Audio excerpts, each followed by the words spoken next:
नमस्ते, मैं doctor Prachi Kulkarni, fertility specialist 49 fertility centre Banjara hills. आज हम बात करेंगे ब्लॉक फेलोपियन ट्यूब्स के बारे में। काफी पेशेंट्स को ये डाउट होता है कि फेलोपियन ट्यूब्स होते क्या हैं, वो ब्लॉक होने से क्या प्रॉब्लम हो सकती है, अगर ब्लॉक है तो कैसे पता चल सकता है और ट्रीटमेंट क्या होती है।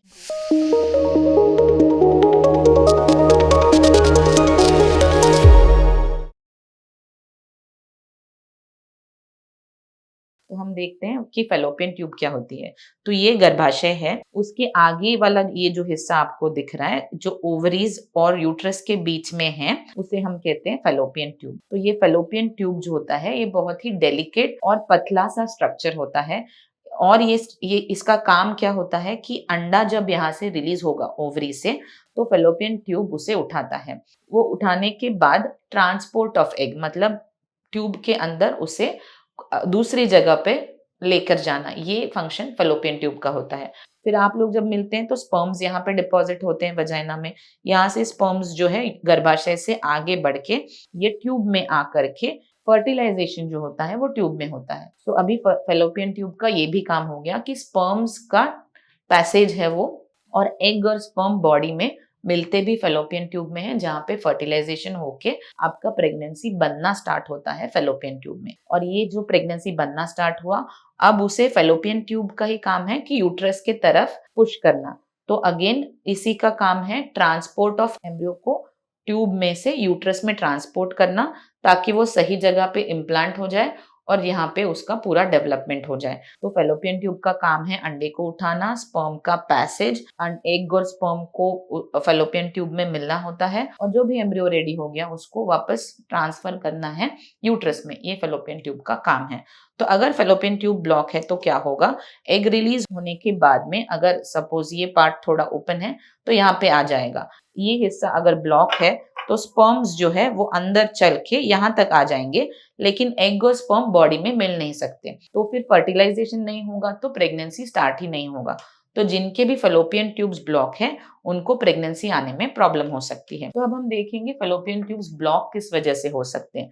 तो फेलोपियन ट्यूब्स ब्लॉक होने के जो रीजंस होते हैं, एक सबसे महत्वपूर्ण रीजन है इन्फेक्शंस। सेकेंड रीजन है सर्जरी। कौन कौन से इन्फेक्शन से फेलोपियन ट्यूब ब्लॉक हो सकते हैं? तो अगर हम देखें तो पीआईडी जिसे हम कहते हैं, पेल्विक इन्फ्लेमेटरी डिसीजेस, जो कि सेक्सुअली ट्रांसमिटेड इन्फेक्शंस होते हैं, गोनोरिया, क्लमीडिया, ये सारे और या फिर मल्टीपल बैक्टीरिया भी रीजन हो सकते हैं ये इन्फेक्शंस के। तो इसमें होता क्या है, फेलोपियन ट्यूब के अंदर अगर पस जमा हो करके वो फाइब्रोज हो गया तो वो ट्यूब ब्लॉक हो जाता है। फिर और कौन से इन्फेक्शन की वजह से फेलोपियन ट्यूब ब्लॉक हो सकता है?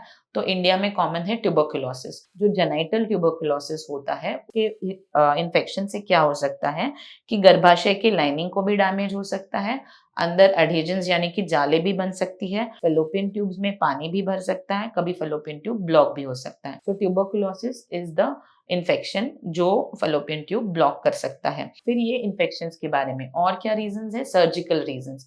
सर्जिकल रीजन में दो मेन, एक है ट्यूबल स्टेरिलाइजेशन सर्जरी, यानी कि जो नसबंदी का ऑपरेशन होता है, जिसमें ये नस का थोड़ा हिस्सा काट के हटाया दिया जाता है, जो जिसे हम बच्चा बंद करने का ऑपरेशन कहते हैं। तो नसबंदी का ऑपरेशन एक हुआ, क्योंकि इसमें दोनों ट्यूब्स का कोई हिस्सा काट करके निकाला गया है। तो जो उसका आगे का हिस्सा है और जो गर्भाशय से जुड़ा हुआ हिस्सा है, उन दोनों में कनेक्शन नहीं रहता। तो ये हो गया ट्यूबल स्टेरिलाइजेशन या नसबंदी के ऑपरेशन के बारे में, जिसमें भी ट्यूब्स ब्लॉक होगा क्योंकि एक हिस्सा बीच का दोनों ट्यूब्स का हटाया गया है। और कौन सी सर्जरी की वजह से ट्यूब ब्लॉक हो सकता है? तो वो सर्जरी है साल्पिंजेक्टमी, यानी कि पूरा ट्यूब रिमूव कर दिया है। तो किस किस पेशेंट्स में हम लोग पूरा ट्यूब रिमूव करते हैं? तो जिनको एक्टोपिक प्रेगनेंसी ट्यूब में पहले आया हो, तो हो सकता है उनका एक्टोपिक प्रेगनेंसी के लिए साल्पिंजेक्टमी किया गया हो, या फिर हो सकता है किसी को हाइड्रोसाल्पिंग्स, हेमाटोसाल्पिंग्स या पायोसाल्पिंग्स हो, तो फिर उन पेशेंट का भी हम लोग ट्यूब जो है वो हटा देते हैं, पूरा का पूरा ट्यूब हटा देते हैं, या फिर काफी बार उसे डिस्कनेक्ट भी कर देते हैं, मतलब यूट्रस से उसका जो कनेक्शन है उसे हम काट देते हैं। उसे कहते हैं delinking surgery, tubal delinking surgery. तो साल्पिंजेक्टमी या ट्यूबल डीलिंकिंग किन पेशेंट्स में किया जाता है? जिनका फेलोपियन ट्यूब ऑलरेडी डैमेज है या एक्टोपिक प्रेगनेंसी की वजह से फट गया है। तो ऑलरेडी डैमेज ट्यूब, जिसे मैंने बताया हेमाटोसाल्पिंग्स, मतलब ट्यूब में खून जमा होना, पायोसाल्पिंग्स मतलब ट्यूब में पस जमा होना, ये हाइड्रोसाल्पिंग्स मतलब ट्यूब में पानी जमा होना। तो ये सारे वजह से ट्यूब जो है वो उसका काम नहीं कर पाता और ये सारी चीजें उनमें जमा होने के वजह से वो प्रेगनेंसी आने में भी नुकसान कर सकता है।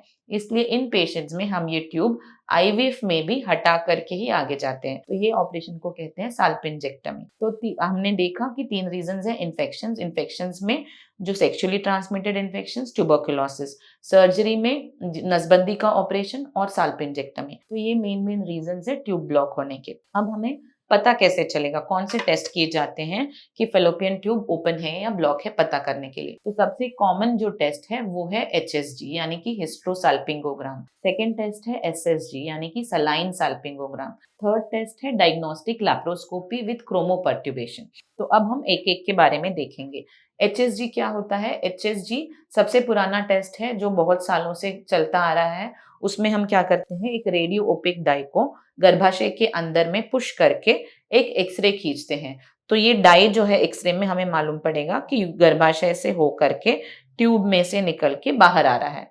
तो ये एक्सरे जो है आपके साथ में रहता है। अगर किसी को डॉक्टर को आपको दिखाना है तो आप ये एक्सरे निकाल के दिखा सकते हैं। उसमें और भी कोई यूट्रस के अंदर जाले हैं या कुछ कहीं कुछ गांठ है या हाइड्रोसाल्पिंग्स है, वो भी वो एक्सरे में पता चल जाता है। तो ये हुआ एचएसजी। अब हम देखेंगे एसएसजी क्या होता है। एसएसजी है उसका full form saline infusion sonography. उसमें क्या होता है, उसमें हम सलाइन यूट्रस के अंदर डाल करके एक्सरे के बगैर अल्ट्रासाउंड प्रोब वजाइना में रख के सोनोग्राफी करते हैं और उसमें देखते हैं कि सलाइन गर्भाशय से ट्यूब में से निकल के बाहर आया या नहीं आया। लेकिन एसएसजी का प्रॉब्लम क्या होता है कि ये ऑब्जर्वर डिपेंडेंट यानी कि जो डॉक्टर कर रहा है उसके ऊपर निर्भर करता है। अगर उस टाइम पे उन्हें अच्छे से नहीं दिख पा रहा है, कोई बावल का लूप आ गया या पानी अच्छे से दोनों तरफ से आ गया लेकिन मालूम नहीं पड़ा कि एक तरफ से आया या दोनों तरफ से, तो ये चीजें हो सकती है कि कोई दिक्कत उसमें आए या और ये रिप्रोड्यूसिबल नहीं होती। मतलब जो ऑब्जर्वेशन डॉक्टर ने लिख करके दिया है वही आपको रिपोर्ट दूसरे को दिखाना है। उसमें कोई रिकॉर्डिंग या ऐसी चीज नहीं रहती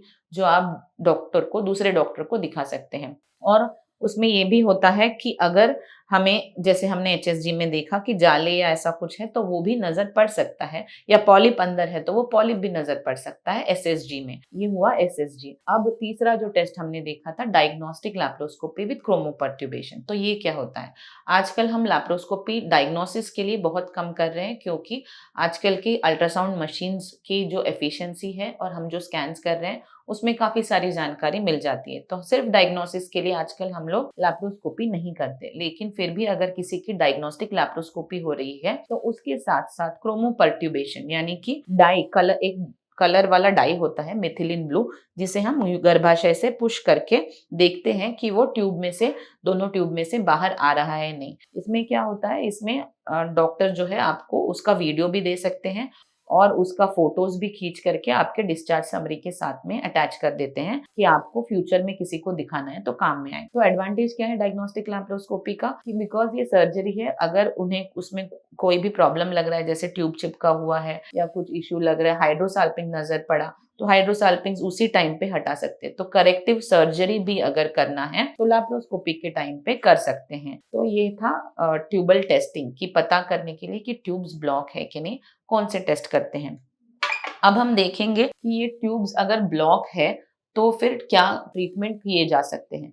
तो ट्रीटमेंट जो होती है डिपेंड करता है कि आपकी ट्यूब किस रीजन से ब्लॉक है, इन्फेक्शन से ब्लॉक है या जो नसबंदी का ऑपरेशन किया था उसके वजह से ब्लॉक है, उसके ऊपर डिपेंड करती है। अगर नसबंदी का ऑपरेशन किया है और आपकी उम्र कम है, आपका एग रिजर्व अच्छा है और आप चाहते हैं कि वापस नेचुरली ट्राई करना है तो आप रिवर्सल सर्जरी के लिए जा सकते हैं।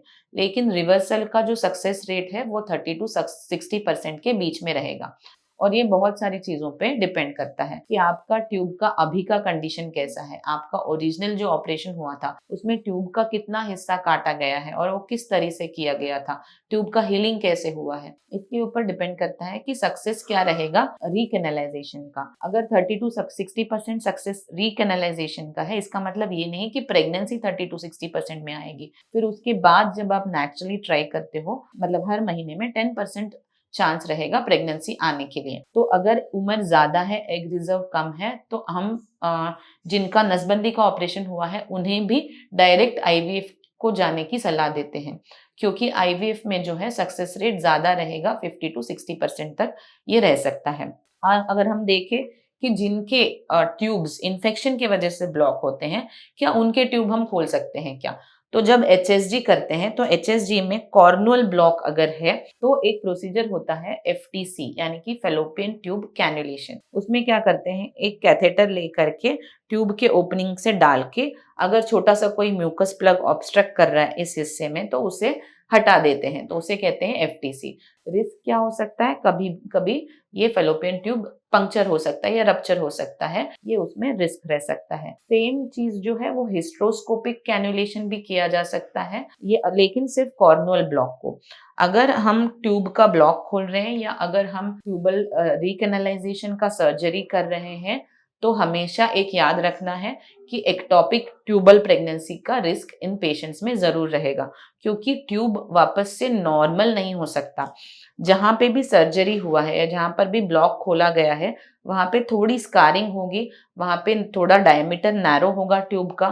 तो ऐसे जगह में अगर एम्ब्रियो फंस गया और ट्यूब में ही एम्ब्रियो इम्प्लांट हो गया, तो ट्यूब में एक्टोपिक प्रेगनेंसी आने का रिस्क बढ़कर रह सकता है। तो अगर आपने ट्यूब खोला है या आपने ट्यूबल रिकैनालाइजेशन का सर्जरी किया है, तो आपको पीरियड मिस होने के तुरंत बाद डॉक्टर की सलाह से बीटा एचसीजी का टेस्ट करके अल्ट्रासाउंड भी जल्दी करवाना चाहिए, पता करने के लिए कि प्रेगनेंसी ट्यूब में तो नहीं आई। तो ये हो गया about surgical reversal of the block. फिर और क्या ऑप्शन हो सकता है?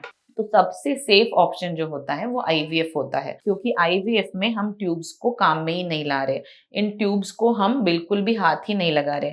हम क्या कर रहे हैं, एग्स डेवलप करके एग्स को शरीर के बाहर ले रहे हैं और स्पर्म के साथ मिला रहे हैं। जो भी एम्ब्रियो बन गया, उस एम्ब्रियो को हम गर्भाशय के अंदर दोबारा डाल दे रहे हैं। तो इसमें ट्यूब का कोई भी रोल नहीं है। तो इन पेशेंट्स में जिनका एज भी अगर ज़्यादा की तरफ है, उनका एग रिजर्व भी कम है, तो उनको ये ऑपरेशंस में और ट्यूब खुलवाने में टाइम वेस्ट नहीं करना चाहिए, क्योंकि आईवीएफ में भी हम सक्सेस चाहते हैं। तो सबसे इम्पोर्टेंट जो वजह है सक्सेस की, वो है वाइफ का एज कितना है। जितना वाइफ का एज कम होगा या यंग होंगे फीमेल्स, उतना आईवीएफ का सक्सेस रेट बढ़कर रहेगा। तो अगर ट्यूब्स ब्लॉक है, तो आपको आईवीएफ से प्रेगनेंसी जरूर आ सकती है और चांसेस भी बहुत बढ़कर रहेंगे। और उसमें जो ट्यूबल रिकैनालाइजेशन का बाद का एक्टोपिक रिस्क वगैरह है, वो कम हो जाएगा। तो ये था ट्यूबल ब्लॉक के बारे में। अगर आपको ट्यूबल ब्लॉक है या आपको इस बारे में कुछ भी कंसल्टेशन चाहिए, तो मैं doctor Prachi Kulkarni, fertility specialist, 49 fertility centre, Banjara hills. धन्यवाद।